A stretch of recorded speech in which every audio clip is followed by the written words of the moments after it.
Kumusta kaibigan? Ang kwento nating itatampok ngayon ay ang movie na The Afterlife.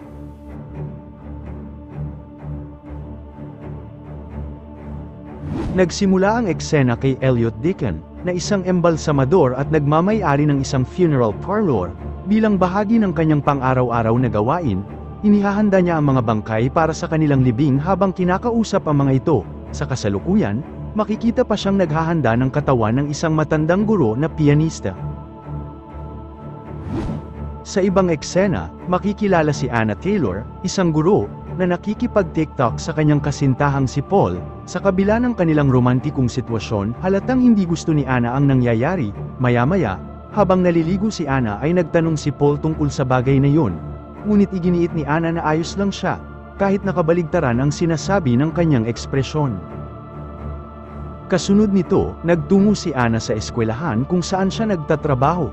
Dito nakita niya ang dalawang binata na binubuli ang kanyang batang estudyante na si Jack. Sinaway niya ang mga ito at agad na tinalikuran. Pagkatapos ng trabaho, paalis na si Anna sa paaralan nang biglang magpatay-sindi ang mga ilaw sa pasilyo. Sa takot niya, tumakbo siya ng mabilis patungo sa exit, ngunit nakita niyang nakalock ang pinto. Sa gitna ng matinding kaba, biglang lumitaw si Jack at binuksan ang pinto nang walang kahirap-hirap. Pagkatapos, dumiretso siya sa funeral parlor ni Elliot, kung saan nakaburol ang kanyang dating guro na pianista. Habang papalapit siya sa bangkay, nakita niyang gumalaw ang bibig nito, na siyang ikinagulat niya. Ngunit, nang muli siyang tumingin dito, nakita niyang normal ito at napagtanto niya na imahinasyon niya lamang ito. Nang gabi ding yun, pinuntahan ni Anna si Paul sa isang magarbong restaurant para sa hapunan. Sa mga oras na ito, sinabi ni Paul ang tungkol sa natanggap nitong promotion sa kumpanya nito, kaya kailangan nitong lumipat sa Chicago. Pagkatapos ay inilabas nito ang isang singsing mula sa bulsa nito, balak nitong mag-propose at isama siya. Ngunit bago nito magawa yon, nagsimulang makipagtalo si Anna kay Paul. Iniisip niyang dahilan lang ito ng lalaki upang makipaghiwalay sa kanya. Sinubukan ni Paul na ipaliwanag ang katotohanan, ngunit bigla siyang tumakbo ng hindi nakikinig. Nagmaneho siya habang siya ay stressed, at sa gitna ng malakas na ulan, nauwi sa isang aksidente ang kanyang pagmamaneho. Sa sumunod na eksena, makikita si Anna sa isang embalming table sa punerarya na may maputlang mukha at may sugat sa noo. Maya-maya, pumasok si Elliot at sinimulan siyang linisin. Habang hinahanda siya nito, patuloy din ito sa paghuhubad sa kanya. Ilang sandali pa, binuksan ni Anna ang kanyang mga mata at nagtanong kung nasaan siya. Si Elliot, na nagulat ay pinilit na kumalma. Sumagot ito at sinabing nasa punerarya ito at siya ay patay na. Ipinaalala pa nito sa kanya na nabangga niya ang isang truck na may kargang mga tubo, na naging sanhi ng kanyang pagkamatay. 8 oras na ang nakalipas, siya ay nalilito at natatakot. Hindi pa rin naniniwala si Anna na siya ay patay na, sa kabila ng mga sinabi ni Elliot na siya ay nasa estado ng paglipat sa kabilang buhay. Samantala, nagising si Paul sa kanyang bahay at sinubukang kontakin ang kanyang kasintahan ng maraming beses. Gayunpaman, ang mga gamit ni Anna ay nasa pangangalaga na ni Elliot ngayon. Hindi nito pinansin ang mga tawag sa telepono at inilagay ang mga ito sa isang storage kasama ng mga gamit ng iba pang mga bangkay. Samantala, dahil hindi niya mahanap kahit saan ang kasintahan, pumunta si Paul sa bahay ng ina ni Anna upang tanungin kung nasaan ito. Labis ang kanyang pagkabigla nang sabihin ng nanay nito ang tungkol sa malagim na aksidente na humantong sa pagkamatay ni Anna. Dagdag pa niya, sinisisi pa siya nito dahil hinayaan niyang magmaneho ito sa masamang panahon. Balik sa punerarya, makikitang tinatahi ni Elliot ang mga sugat ni Anna at naguguluhan siya dahil wala siyang nararamdamang sakit. Nagtanong siya tungkol dito, ngunit hindi siya pinansin ni Elliot at pagkatapos ay tinurukan siya ng isang gamot na tinatawag na hydronium bromide, na magpapakalma sa kanyang mga kalamnan. Pagkaraan ng ilang sandali, dumating sa punerarya ang ina ni Anna na naka-wheelchair. Umiiyak ito habang kinakausap ang katawan ng dalaga dahil wala nang mag-aalaga dito. Bago umalis, sinabi niya kay Elliot na gawing natural ang kulay ng buhok nito. Maya-maya, nagising si Anna na mag-isa sa kwarto.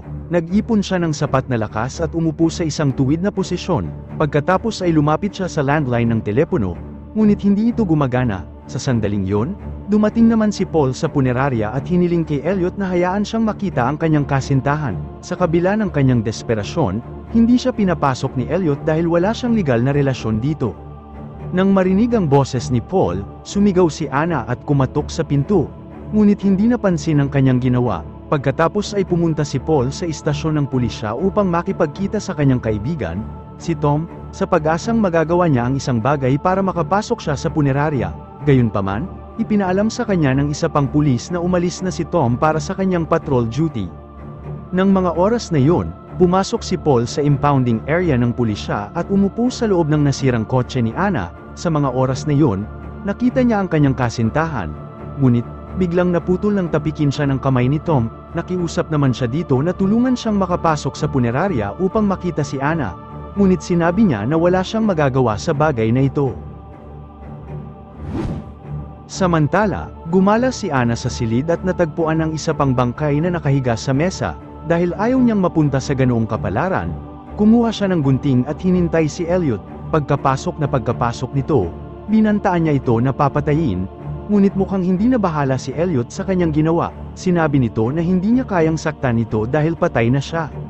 Sumagot si Anna, nagtatanong kung paano siya nito nakakausap gayong patay na siya. Sa puntong ito, sinabi ni Elliot na may kakayahan siyang makipag-usap sa mga patay na tao. Iminungkahi pa nito na bitawan na niya ang kanyang buhay dahil 3 araw na lang ay paglalamayan na siya. Pagkatapos nito ay ilalagay siya sa isang kabaong at ililibing magpakailanman.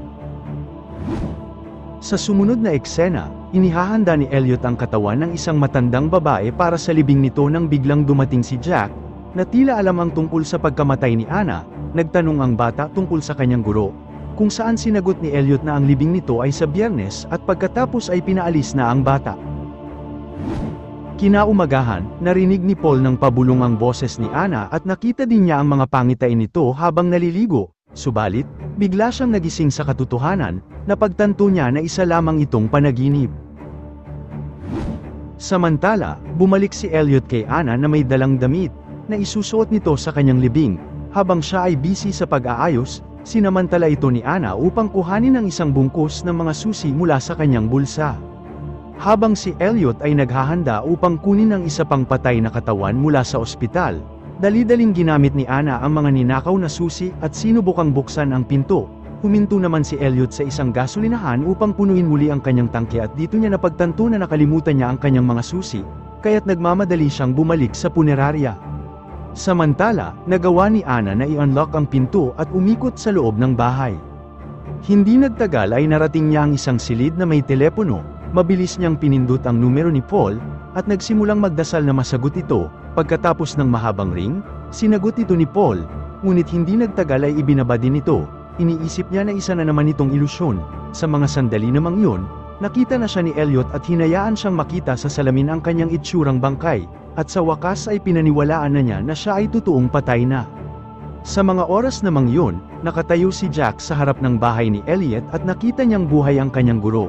Natulala ito sa pagkabigla. Bukod pa rito, isa pang kainahinalang kaganapan ang naganap. Bumuntong hininga si Anna sa harap ng salamin, na naging sanhi ng pag-ulap ng kanyang hininga. Subalit, mabilis na pinunasan ito ni Elliot bago pa niya ito makita. Samantala, kumbinsido na si Anna sa kanyang pagkamatay, huminto na rin siya sa pagpigil kay Elliot sa paghahanda sa kanyang katawan at hindi na binibigyang halaga ang mga itinuturok nito sa kanya. Nang sumunod na araw, pumunta si Paul sa paaralan ni Anna upang kunin ang kanyang mga gamit. Nang malapit na siyang umalis, binati siya ni Jack, at sinabi nito na nakita niya si Anna sa punerarya na nakasuot ng pulang damit. Si Paul ay hindi naniniwala sa kanya at iginiit na siya ay patay na. Inakusahan naman siya ng bata na marahil ay hindi nito totoong minahal ang guro. Nagalit si Paul kaya sinampal siya nito sa harap ng lahat.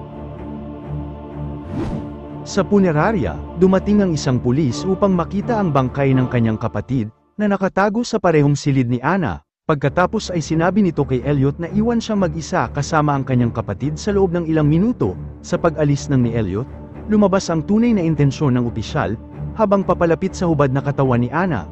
Ngunit nang malapit na niyang hawakan ito, pumasok si Elliot at sinabi na umalis na ito. Pagkatapos, muling binisita ni Jack ang punerarya at ipinagtapat kay Elliot ang tungkol sa nakita niya noong isang araw. Mahinaong tumugon si Elliot at sinabi na pareho silang may kakayahang makipag-usap sa mga namatay na individual. Samantala, sa kanyang pag-uwi, biglang naalala ni Paul ang pulang damit na suot ni Ana noong umaga bago siya namatay. Naghinala siya na maaaring buhay pa ang kanyang kasintahan. Nagmamadali siyang pumunta sa punerarya, hiniling na makita ito, ngunit tumanggi si Elliot. Sa pagkakataong ito, hindi siya pinansin ni Paul at pumasok ito habang tinatawag si Ana. Ipinagpatuloy nito ang paghahanap hanggang sa magbanta si Elliot na tatawag ng pulis. Napigilan naman ito at pagkatapos ay pumunta siya sa istasyon ng pulis at sinabi kay Tom na ang kanyang kasintahan ay buhay pa. Ipinagpalagay niya na si Ana ay pinatahimik ng ilang mataas na dosage ng mga gamot na nagpapabagal sa kanyang tibok ng puso. Gayunpaman, ang kanyang kaibigan ay hindi naniniwala dahil wala siyang anumang ebidensya upang suportahan ang kanyang akusasyon. Samantala, binihisa na ni Elliot si Ana ng kanyang funeral attire habang ang dalawa ay may malalim na pag-uusap. Inamin ni Ana na hindi siya naging masaya sa kanyang buhay at hindi niya nagawang mahalin si Paul ng buong puso. Subalit, ngayon ay pinagsisisihan niya ang lahat. Sa sumunod na eksena, araw ng libing, kung saan inilagay ni Elliot si Ana sa kabaong, habang naghahanda na siyang iturok dito ang isa pang dosage ng gamot, hiniling nito na makita ang sarili sa huling pagkakataon. Binigyan naman siya ni Elliot ng maliit na salamin, at habang tinititigan niya ang kanyang sarili, napansin niya ang kanyang hininga sa salamin. Dahil dito, napagtanto niya na si Elliot ay nagsisinungaling sa kanya sa simula pa lamang at hindi pa siya patay. Sa tindi ng kanyang pagkakagulat, sinubukan niyang lumaban, ngunit nagawa ni Elliot na turukan muli siya ng gamot, na naging sanhi ng kanyang pagkawala ng malay. Lumipas ang ilang sandali, ang lahat ay nagtipon sa punerarya upang magbigay ng kanilang huling paggalang kay Ana. Maya-maya ay nagpakita rin si Paul at inilagay ang engagement ring sa kanyang daliri. Sa mga oras na ito, bahagyang gumalaw ang mga labi at talukap ng mata ni Ana kaya't kinakabahang nagpasya si Elliot na isara na ang kabaong. O teka kaibigan, nasa exciting part na tayo. Baka naman pwedeng palike naman ng video ito. At kung bago ka naman sa ating channel, ay pasubscribe na rin. Enjoy watching, maraming salamat. Matapos itong ilibing sa isang sementeryo, ang kawawang si Paul ay nagsimulang uminom ng marami. Pagkatapos ay nilapitan siya ni Elliot, sinisisi naman ito ni Paul dahil inilibing niya ng buhay si Ana. Bilang tugon, sinabi ni Elliot na marahil siya ay tama, at sinabihan siyang suriin muli ang bangkay ni Ana. Sa galit ni Paul, agresibo niyang inatake si Elliot. Sinabi naman ito sa kanya na wala na siyang oras. Nagmadali namang nagmaneho si Paul patungo sa sementeryo. Samantala, nagising si Ana sa loob ng kabaong at galit na sumisigaw ng tulong habang unti-unti siyang nauubusan ng oxygen. Sa kabila naman ng impluwensya ng alak, nagawa ni Paul na umiwas sa ilang sasakyan sa highway. Pagkatapos ay dumating siya sa sementeryo at mabilis na hinukay ang kabaong ni Ana, at agad niyang inilabas ito, kahit papaano ay nagawa niyang buhayin ito. At pagkatapos ay ipinagtapat ni Ana ang kanyang pagmamahal para sa kanya. Kasabay nito, narinig ni Paul ang ilang kakaibang tunog. Sinabi ni Ana na ito ay tunog ng gunting ni Elliot, na pinuputol ang kanyang mga damit. Sa sumunod na eksena, natagpuan ni Paul ang kanyang sarili sa punerarya, kasama si Elliot na nakatayo sa ibabaw niya. Inihahanda nito ang kanyang katawan gaya ng ginawa nito kay Ana. Sinabi sa kanya ni Elliot na hindi siya nakarating sa sementeryo, dahil naaksidente siya sa highway, dahilan upang siya ay mamatay.